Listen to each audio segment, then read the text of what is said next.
Bonjour tout le monde, bienvenue sur cette vidéo.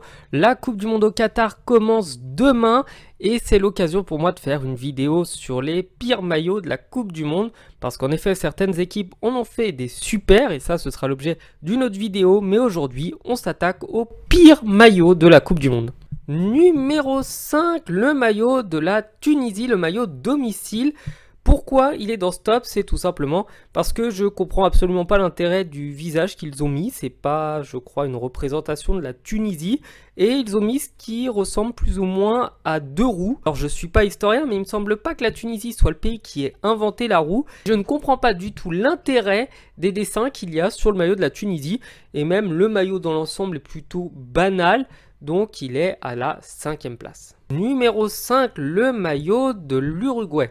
Le maillot, du coup, il est fait par Puma et Puma nous a habitués depuis de nombreuses années à faire des maillots pourris, hein. C'est vraiment leur spécialité. Ils sont les experts dans le maillot I2 et celui-là ne ressemble strictement à rien, c'est le maillot extérieur. Sur ce maillot, en fait, on voit simplement le numéro du joueur en énorme avec un logo qui ressemble à rien et qui est littéralement le même sur tous les maillots de la marque Puma. Je ne comprends absolument pas ce qu'il a pris au designer de faire cette chose. Le maillot ressemble vachement plus à une contrefaçon vendue à la porte de Clignancourt qu'à un maillot de football porté pour une Coupe du Monde. On attaque maintenant le très lourd numéro 3, le maillot des Pays-Bas. Le maillot des Pays-Bas, un petit peu comme celui de l'OM à une époque, ressemble à un maillot porté par les éboueurs pour ne pas se faire renverser par des voitures la nuit. Un maillot qui sera surtout utile, je pense, en cas d'accident de la route, puisqu'il permettra de remplacer le traditionnel gilet jaune. Le tissu utilisé est quant à lui infect, c'est vraiment un maillot qui est ignoble sur tous les points.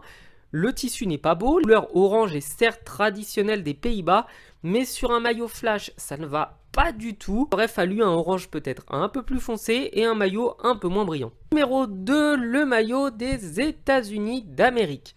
Les États-Unis nous avaient fait un maillot magnifique il y a quelques années, mais celui-là, il est vraiment pas beau. On dirait qu'ils se sont plantés dans la machine à laver et qu'ils ont mis de la javel. Le maillot semble délavé plus qu'autre chose et le seul intérêt qu'il a, c'est d'avoir quand même gardé la couleur bleue qui est une des couleurs du drapeau des États-Unis d'Amérique. Le logo au milieu est pas trop mal, faut quand même le dire, mais tout le reste du maillot ne ressemble à rien. Enfin, le numéro 1, les champions incontestés du mauvais goût, la Corée du Sud. Le maillot est à la première place parce qu'on dirait que les designers sont sortis d'une partie de paintball et qu'ils se sont dit qu'ils allaient garder le maillot tel quel sans le laver et le vendre à grande échelle. Les couleurs sont certes celles quand même de la Corée, hein, le rouge et le bleu. La Corée, c'est un pays avec une histoire immense. Ils auraient pu faire un maillot hommage à la culture coréenne et au lieu de ça, ils nous ont fait un hommage au mauvais goût.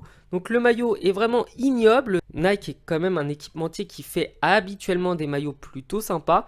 Mais là, je crois qu'il manquait d'inspiration. Ils se sont sûrement dit que de toute manière, l'engouement autour de la Coupe du Monde était passé depuis 2002 et que les supporters coréens ne s'intéresseraient pas du tout à ce mondial. Et bien voilà, cette vidéo est terminée. N'hésitez pas à me parler d'autres maillots immondes que j'aurais peut-être manqué, même si je pense que ceux-là étaient vraiment les pires.